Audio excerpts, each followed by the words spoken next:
Vampire legends have persisted all throughout history.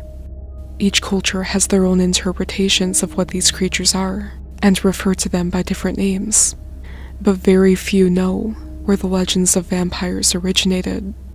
The way that vampiric creatures have been depicted for thousands of years is very different from how modern fiction portrays them, although vampires are depicted nowadays as being very similar to humans, and usually quite attractive. The original vampires were very different from humans, and they were hideous and parasitic. Many legends across the world describe vampires, but none of them gives us the full picture.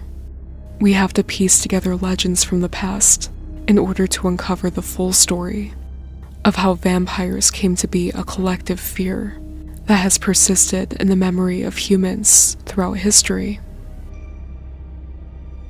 This is but one of the legends of which the ancients spoke. Long ago, there existed a relatively peaceful world. Humanity was just getting its foothold. Cities were being built, and agriculture and the arts were developing. There was the occasional disagreement and some conflict here and there. In general, people lived in peace and security. But inevitably, corruption creeped in. 200 watchers were sent from heaven to help set humanity back on the path of righteousness. But these stars started to wander off their course.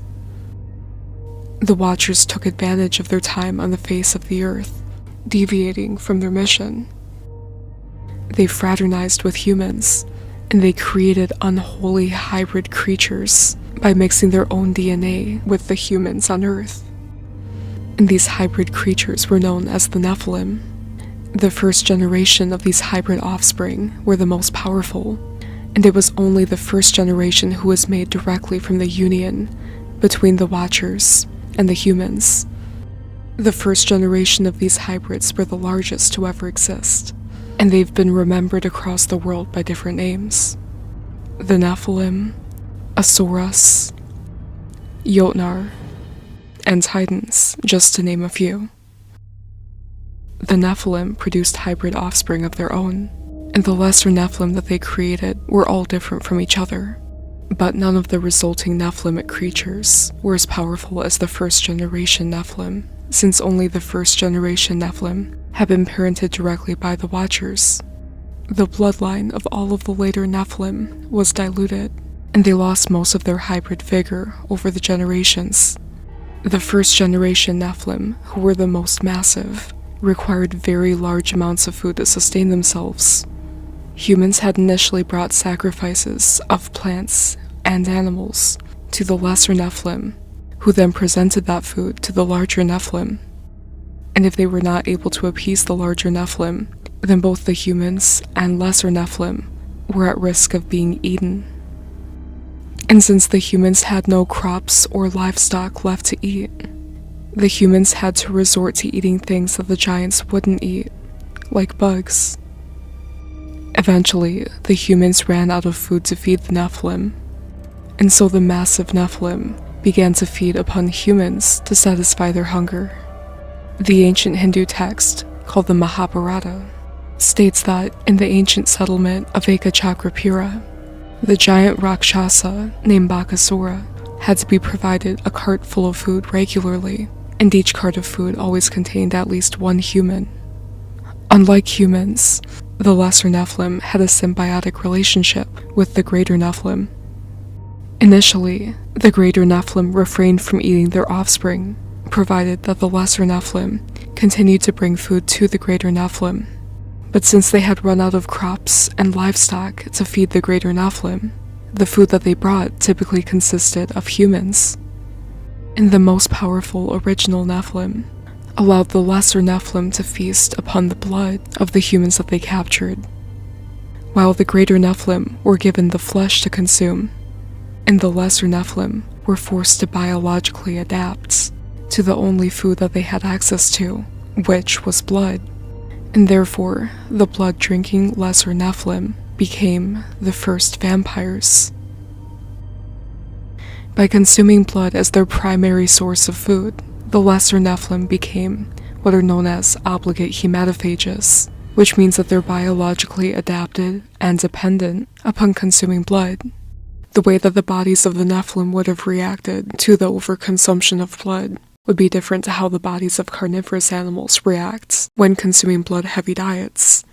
Carnivorous animals inherently have the genes that give them very efficient antioxidant defense systems that neutralize reactive oxygen species, and are able to metabolize protein into compounds like short-chain fatty acids that reduce inflammation and protect their intestinal barrier.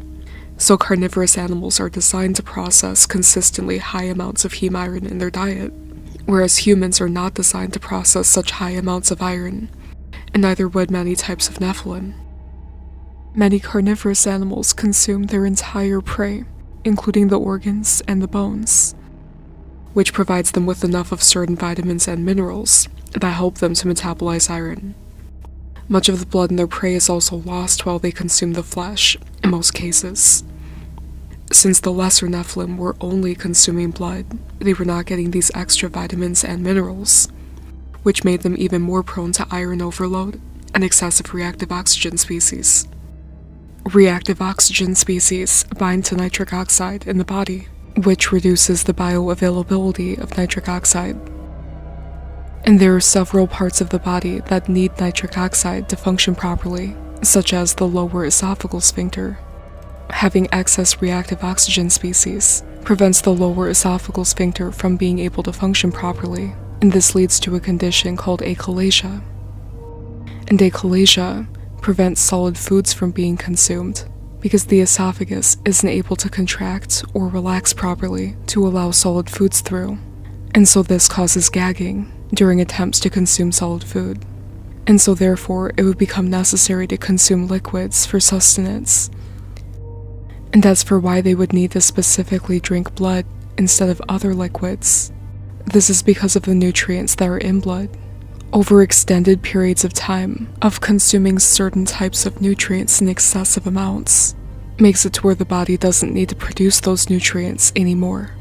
And so, the blood-drinking lesser Nephilim would have experienced the loss of the endogenous production of heme, which is actually the same thing that happened to cattle ticks, as one modern example.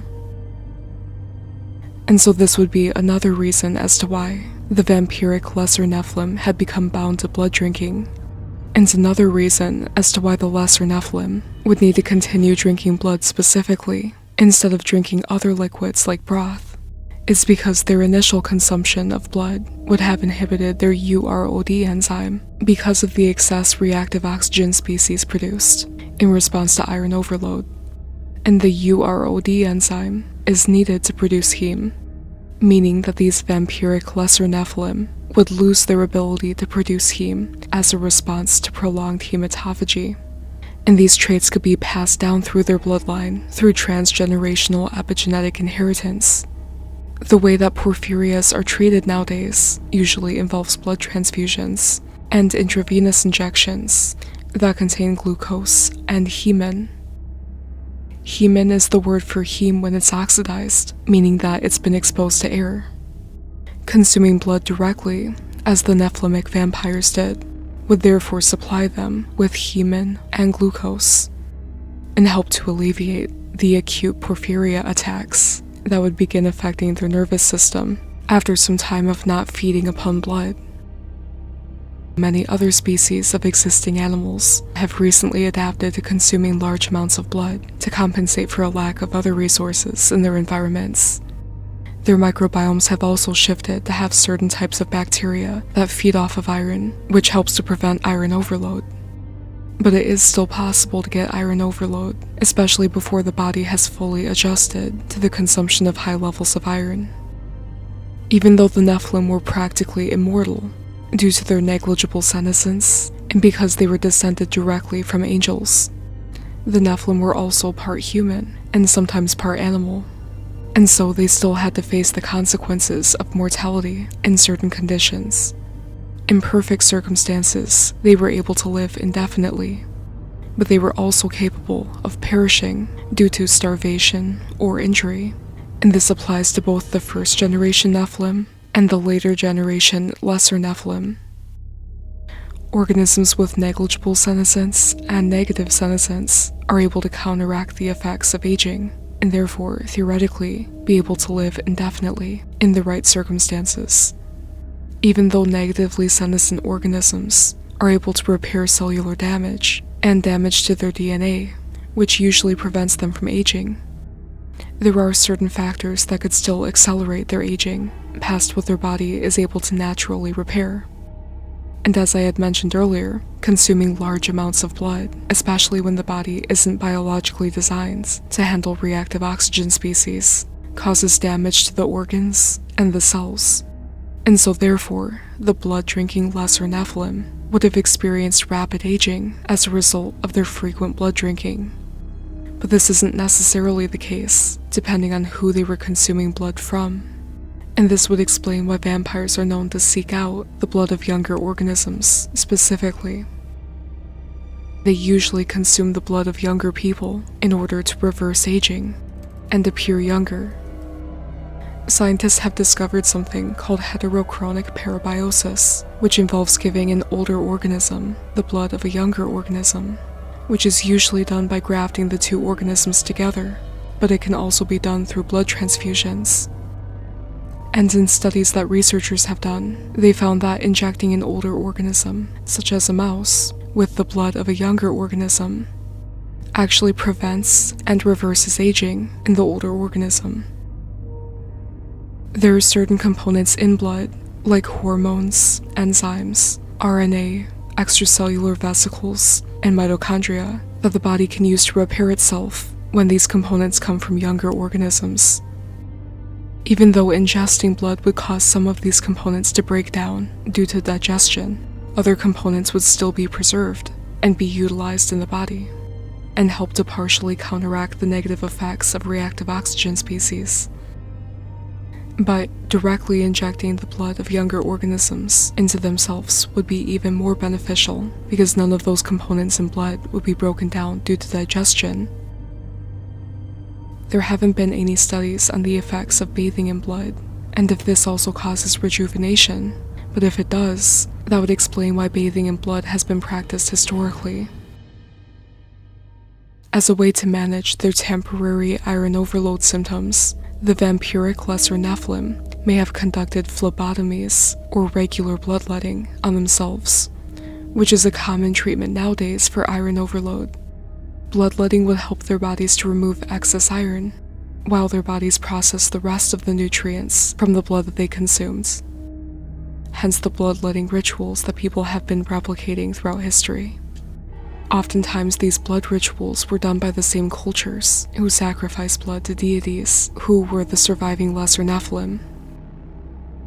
If a modern human were to consume large amounts of uncooked, raw blood, they would most likely contract many different diseases, which is one reason as to why you should never consume blood.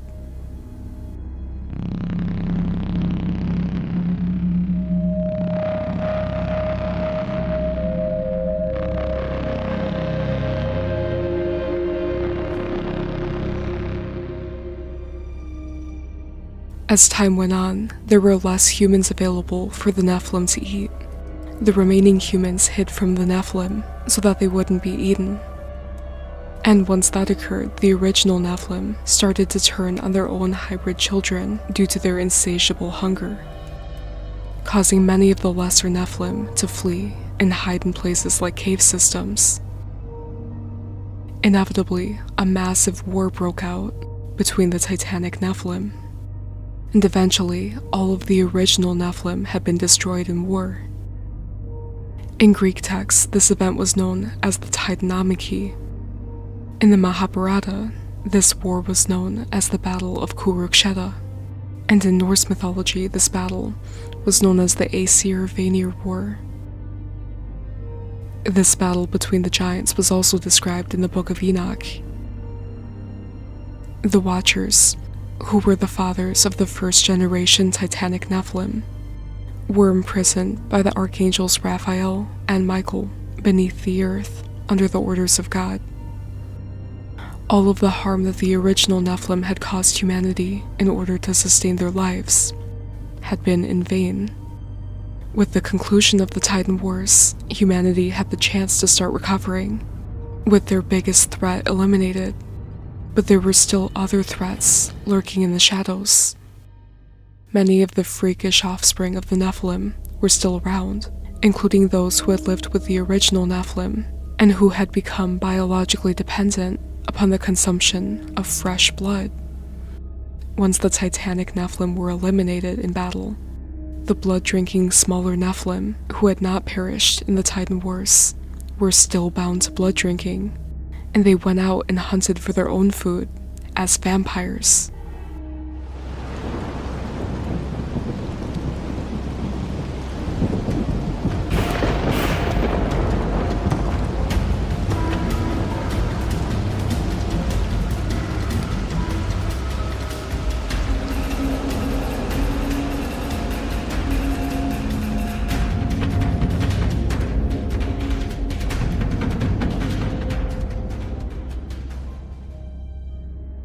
In order to protect humanity against the lingering threat of the surviving Nephilim, God gathered the chosen humans and animals who were pure of blood and not yet corrupted into an ark, and all life was destroyed from the face of the earth.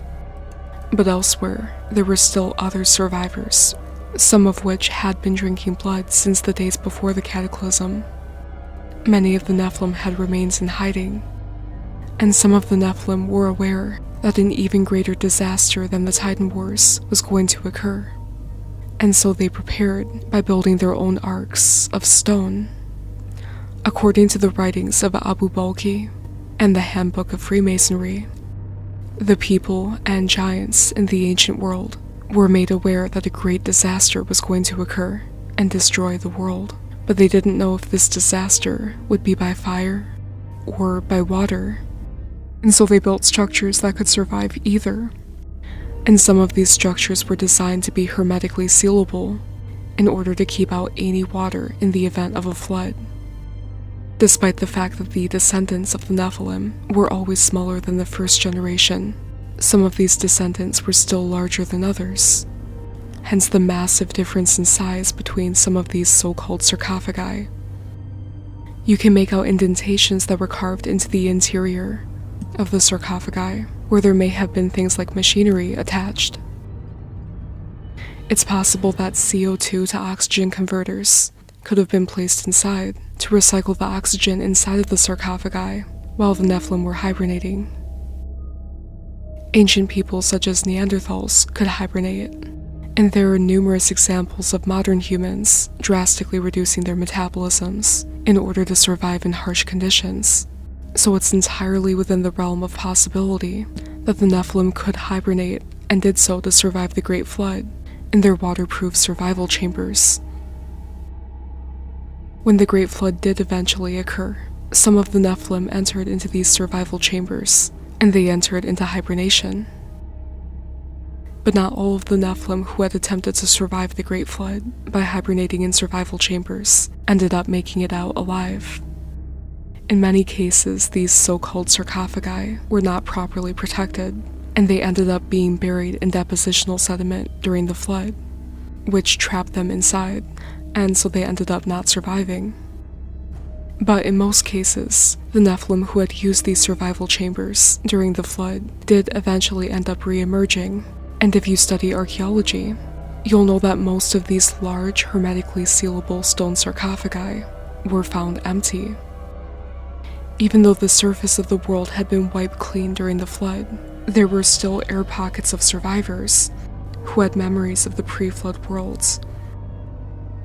And although some Nephilim had become obligate hematophages, there were still many Nephilim who had never become dependent on blood drinking, and so they still consumed solid food. And so some of the Nephilim had taken provisions with them into their survival chambers, food that they had preserved. And this food would be the same as what they were already accustomed to eating, but jerkied, preserved for later consumption. Many of the earliest mummies that had been created before the flood were not prepared in the same funerary sense, as many of the post-flood mummies. These pre-flood bodies that were preserved were very obviously done so with the intention of preserving them as a food source. The bodies were salted with natron, which is an edible salt, as a means to preserve them, just like how people have been using salt to preserve other types of meat for thousands of years. And they were covered in a mixture of fats and resins that were mixed with spice, which was done so with the intention of enhancing their flavor. The ancient pre-flood people in the area of Southeastern Asia actually went as far as to smoke their mummies in order to preserve them, in the same way that meat is often smoked in order to preserve it for later consumption. And when the hibernating Nephilim reawoke, those of them that were still capable of consuming solid food had plenty to eat, while other Nephilim had become obligate hematophages and were unable to consume solid food, and so they had to go out in search of fresh, liquid blood that they could feed on. And the reason why vampiric creatures are believed to be undead is because they had originally emerged from places that were mistakenly believed to be tombs, when they were, in reality, hermetically sealable survival chambers, which had been built before the Great Flood. Regardless of their type, many of the Nephilim survived, and produced offspring, which still exist in isolated populations, and have been seen all across the world up to the modern era, having speciated separately from humans, and separately from each other too, depending on where and how they lived, and many of them have become well known for their horrendous acts of blood drinking.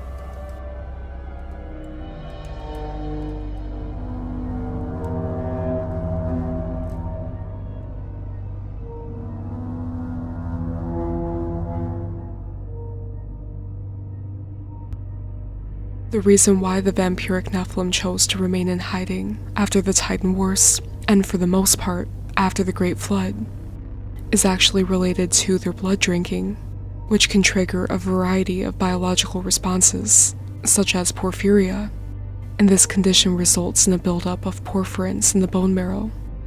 And these porphyrins make their way to the skin, which causes massive sensitivity to sunlight, which can cause the cartilage on the ears and the noses to be lost due to damage, and can also cause other affected body parts like the fingers to be lost due to severe burns. And porphyria also sometimes causes hypertrichosis, which protects any skin that's exposed to sunlight. So vampiric Nephilim would only be able to go out at night comfortably, and they would attempt to acquire blood to feed on while safely hidden from the sun. Long-term iron overload would result in organ damage, especially to the liver and the skin, and this would make the effects of porphyria permanent, which is why even though the bodies of the vampiric Nephilim would have adjusted to regular blood consumption over time, they would still have to avoid sunlight for the rest of their very long lives, or else they might physically face the consequences of severe burns. And the avoidance of sunlight would have negative consequences on their offspring over generations, especially if the blood drinking habits were passed down generationally. Iron overload can cause iron to accumulate in the skin cells. In non-albino people, this can trigger the overproduction of melanocytes, causing a more bronze appearance. But in people with lower melanin production rates, their skin instead develops a silvery or slate gray appearance, which would explain why many of the different types of creatures that people have cited often have gray skin. Other creatures have been depicted as having green skin, which indicates that they have excessive biliverdin in their blood, which can be a symptom of anemia, as I had mentioned in a previous video in regard to the green children of Woolpit. But iron overload can also have anemic symptoms, including jaundice and hyperbilirubinemia. So excessive iron consumption could also contribute to a greenish appearance, since iron overload can cause damage to the liver, which reduces its ability to remove biliverdin and bilirubin from the blood. and various different types of skin discoloration that could be caused by iron overload anemia or hemochromatosis is seen in many of the larger-sized people depicted in older mythological texts, especially the figures who were associated with blood sacrifices. This is another reason as to why vampires are mistakenly believed to be undead, because their skin often has a gray hue due to hemochromatosis, as a result of their body's response to hematophagy. It's well known that cave animals tend to not have pigmentation, and the reason why is because there's a selective pressure for those with less melanin to survive. And the reason why is because producing melanin requires a substantial amount of energy from the body, which burns calories. And so this can actually be detrimental in conditions where food is not abundant, but only if melanin is not necessary. Because not having melanin makes the skin very sensitive to sunlight, and also prone to skin cancer, which is what happened to Snowflake the albino gorilla, even though his zookeepers gave him sunscreen daily. Over generations of sunlight avoidance, similar selective pressures would have affected the descendants of the lesser vampiric Nephilim, and this could either appear as having pale skin and red or blonde hair, or it could express itself as albinism. And this lack of melanin would cause a positive feedback loop of avoiding sunlight and facing more selective pressures for having less melanin. People with albinism tend to have the same physical traits that vampires typically have, being pale skin, white hair, and bright red eyes. And the reason why is because they have no melanin to tint their skin, hair, or eyes. The reason why their eyes are often red is because they have no melanin to tint their irises. And so the reason why they appear to be red is because you're actually seeing their blood vessels. And if a person who has albinism were to also have jaundice, and therefore a buildup of bilirubin in their blood, then their blood would appear to be yellow, and therefore their skin and their eyes would appear to be yellow, hence why many vampires are depicted as having yellow eyes. The reason why vampires are said to have cold skin could actually be because of a trait that's shared with other organisms that have negligible or negative senescence. There have been some different types of mammals which were actually cold-blooded, such as the Myotragus bularicus goat and the naked mole rat. And in mammals, this is called poikilothermy. And poikilothermy is an adaptation to living in low-resource environments. It also happens to be a trait that negligible or negatively senescent organisms share in common. Poikilothermic organisms have a lower metabolism than warm-blooded animals, and this makes it so that they can survive significantly longer, even without access to food. Both vampiric and non-vampiric Nephilim are said to be immortal, indicating that they have negligible or negative senescence, which means that they were also likely to have been poikilothermic, hence their colder skin. There are other traits that are commonly associated with vampires, such as sharp teeth and pointed ears. It is entirely possible for people to be born with these traits, even just randomly, and these mutations are heritable, so they can be passed on to offspring, such as in the case of hypohidrotic ectodermal dysplasia. People with this condition tend to have sharp teeth due to a lack of enamel, and they also generally don't grow adult teeth, and so their initial pointed teeth are permanent. And while their teeth can be fixed by a dentist, if they don't receive treatment, then their teeth remain pointed into adulthood. And the hair that they do have tends to be very sparse and falls out easily. And another interesting feature is that they usually have no sweat glands. A condition like hypohidrotic ectodermal dysplasia would actually be useful for stealth, either for hunting or hiding. Back in the 17th and 18th centuries in Japan, the shinobi ninjas avoided eating foods that had a strong aroma to prevent their bodies from having any detectable scent, including from their sweat, so that they would be able to sneak up on their targets without being detected. Those among the cave-dwelling vampiric lesser Nephilim who may have lacked sweat glands would be able to survive longer by evading detection and be able to hunt and hide more effectively because of a lack of body odor, since they had no sweat glands. And they would pass down these traits to their offspring, making it so that the absence of sweat pores and other mutations along the same genetic pathway would be more common in their respective populations over the generations. Hence why some types of Nephilim, who had descended from the same bloodlines, have the same traits. Of course, I'm not saying that all people with this condition are descendants of Nephilim or cave dwellers. Hypohidrotic ectodermal dysplasia can affect other species too, aside from humans, and might be more prevalent in certain isolated populations of other species, such as the descendants of the Nephilim, who had survived in some regions. Many descendants of the Nephilim that people have encountered throughout history, which tended to also be vampiric, in some cases seem to also have hypohidrotic ectodermal dysplasia, or a similar genetic condition. And other isolated populations of Nephilim descendants have other physical traits that were passed down throughout their respective isolated populations, with some offspring resembling trolls, and others having larger eyes and frailer bodies, and some resembling Bigfoot or dogmen based on their genetic makeup. The Nephilim didn't always have only human and angel DNA. Oftentimes they also had animal DNA too. There are certain non-human entities that have been encountered, and the traits that they're described as having are consistent with what would be expected of cave-dwelling, hematophagous organisms. The typical gray aliens have large eyes, which are consistent with the characteristics that animals living in low-light environments have. Nocturnal animals like owls and felines have larger retinal orbits, and in some cases their pupils span the entire visible surface of their retinas in order to maximize their light absorption.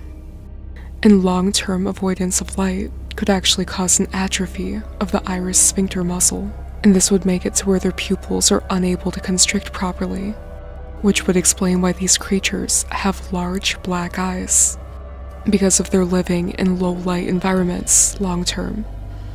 Sometimes in lighter environments, light enters into their eyes and bounces back off of their retinas, which makes their eyes appear to glow red. And other humanoids like the Hopkinsville goblins and the Pleiadians are also described as having larger than normal eyes, and they're also described as having albinism and jaundice. And these goblin-like creatures that are called aliens also are described as having gray skin, which again is an indication of hemochromatosis due to excess iron consumption. Many aliens are also described as having green skin, similar to goblins, which, as I had mentioned earlier, is an indication that they have a buildup of biliverdin in their blood, which is a symptom of iron overload anemia, as well as acquired refractory iron deficiency anemia, which can be caused by a shutdown of heme synthesis and could be acquired as a response to the overconsumption of heme. And the Chupacabra was described as having a similar appearance to aliens. If these creatures are emerging from caves, such as one of the many caves in Puerto Rico, this would explain how they're able to emerge suddenly and then go back into hiding. Unlike the previously mentioned Nephilim descendants that did not have sweat glands, other types, such as the Chupacabra and the creatures cited in Varginha, Brazil, still did have sweat pores, and were described as having a very strong odor. Blood contains high amounts of amino acids and nitrogenous waste products, which a blood-drinking creature would excrete out in the form of ammonia. And this is the most likely to occur with a diet that's very high in amino acids and low in carbs and fats, because ammonia is a byproduct of amino acid breakdown. And blood is very high in amino acids, which the body can readily use as a food source and even convert into glucose using gluconeogenesis, and fats through lipogenesis. If these creatures consume blood as their primary food source, that would explain why their jaws are so small, because the muscles in their jaws are undeveloped due to not being used. since they don't have to chew blood, similar to the jaw shrinkage and malocclusion that humans experienced during the agricultural revolution.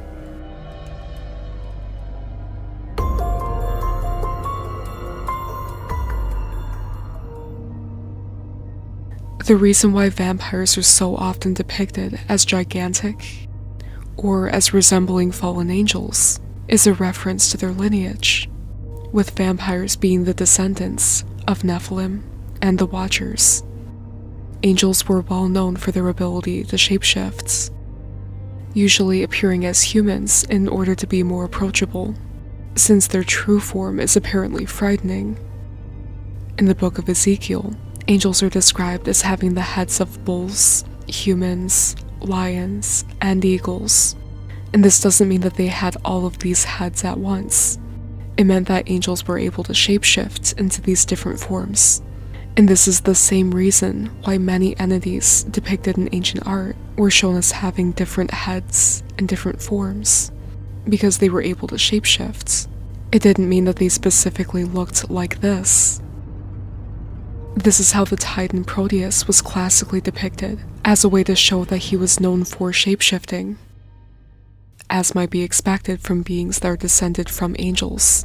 Giants were said to be shapeshifters as well, in the same way that vampires in folklore are described as shapeshifters. The Jotnar in Norse mythology were able to appear as giant serpents, wolves, and as human women, and the exact same was said of the Rakshasas in Hindu mythology. The Rakshasa would appear as other gods, such as the Garuda, and to make themselves appear even more monstrous and ferocious. And it's well known that the Titans in Greek mythology were also said to be able to shapeshift. Sometimes they turned themselves into animals or inanimate objects, and they were also able to appear larger and smaller at will. With the knowledge that vampires are actually the descendants of Nephilim, who themselves are the descendants of the Watchers, vampires too would be able to shapeshift, which is something that vampires in mythology and folklore over the past several thousands of years have been described as doing, even though vampires are usually just depicted as turning into bats or into some kind of winged humanoid beast. They've also been said to turn into beautiful women, giant black dogs, horses, cats, and as regular humans in order to blend in.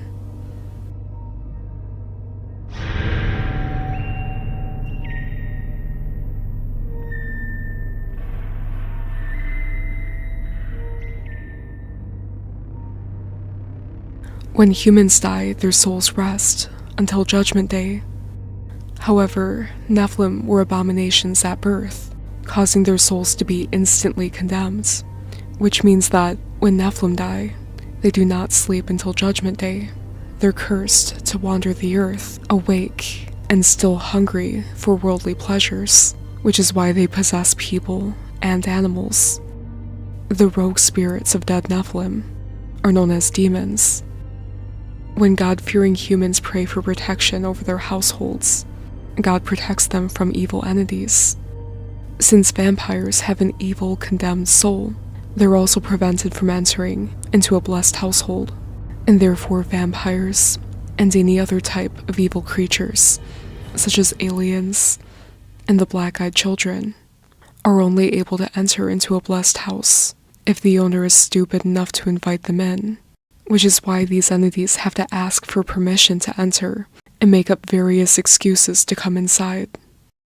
The same applies to evil entities being able to enter into bodies. God's protection of your household and your body applies to all types of Nephilim, living or dead. And this is the same reason as to why vampires are warded off by crucifixes and the name of Jesus.